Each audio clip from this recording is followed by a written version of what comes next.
Hi everybody, welcome to my channel. I always had a fascination for ponds. This fascination started in my childhood, visiting my grandparents in the village back in Bangladesh. This is the pond where I learned how to swim.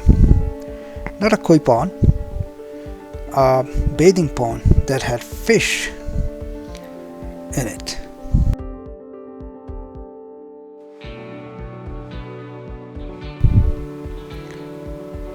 Now back to Canada. My first tiny pond, more like a bog garden. My favorite elephant ears and banana plants were there.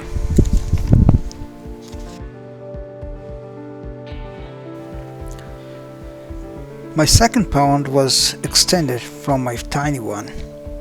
Initially I started with just comets, later housed two of my large kois that I kept for several years in a 130-gallon tank.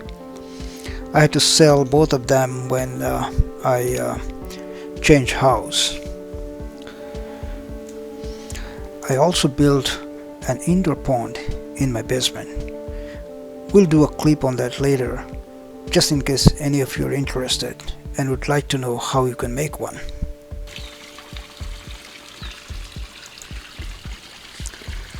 This is what I have now.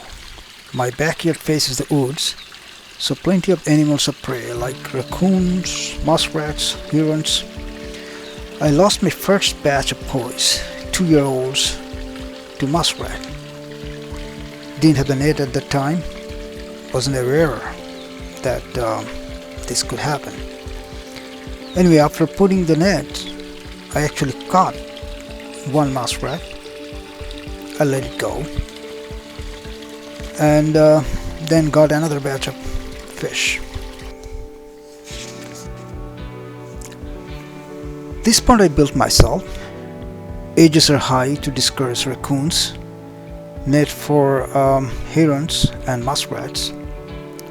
It is not too deep, about 3.5 feet, which I think is good enough.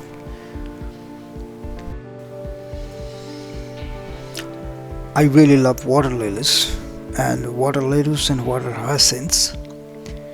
Koi love to nibble on the roots of the water lettuce and hyacinths. Hence, I had to create something to discourage them.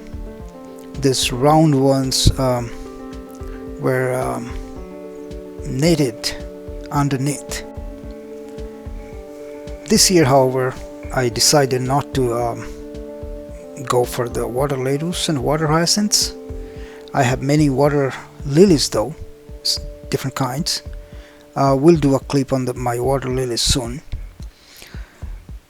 Now my pond is only like 4-year-old. I do have a proper filter which is good enough for a 1,000-gallon pond. This pond will probably be around that, maybe a little less. Now, one thing I noticed in the last few years that even though the water is crystal clear, there would always be some hair algae that just wouldn't go away. So this year I built do-it-yourself filter, and it worked like magic. This year I had no hair algae at all. In a future clip I will show you how I built this.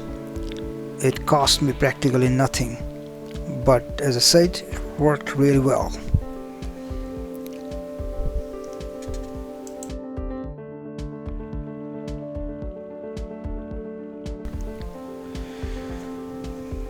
The best part of keeping a koi pond or a fish pond is really the feeding time.